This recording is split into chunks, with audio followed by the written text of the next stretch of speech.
Hi hello friends, இன்றைக்கி ரொம்பவுமே டேஸ்டான பேபி பொட்டேட்டோ ஃப்ரை ரெசிபி எப்படி செய்கிறது அப்படின்னு பார்க்க போகிறோம். ரொம்ப ஈஸியாக அண்ட் குயிக்காக செஞ்சிடலாம் வாங்க. இது போன்ற அருமையான ரெசிபிகளை தெரிஞ்சுக்க நம்ம அம்மா சமையலறை சேனலை சப்ஸ்கிரைப் பண்ணுங்கள் அண்ட் ஷேர் பண்ணுங்கள். இதுக்கு தேவையான பொருட்களை அளவுகளோடு மென்ஷன் பண்ணியிருக்கேன்.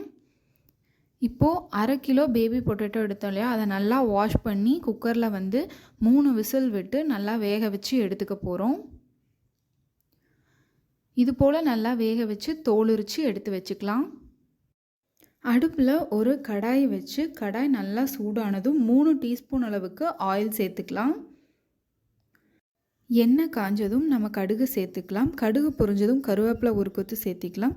இப்போது இதோட 1/2 டீஸ்பூன் அளவுக்கு மிளகாய்த்தூள், 1/4 டீஸ்பூன் மஞ்சள் தூள், தேவையான அளவுக்கு உப்பு, இது 3ஐயும் மிதமான சிம்மில் வச்சு நம்ம வணக்கி எடுத்துக்கலாம். வணக்கினதுக்கப்புறமா நம்ம வேக வச்சு தோலுரிச்சு வச்ச உருளைக்கிழங்குல சேர்த்து ஒரு 5 நிமிஷம் ஃப்ரை பண்ணோம் அப்படின்னா சூப்பரான baby potato fry recipe ready ஆகிடுச்சு.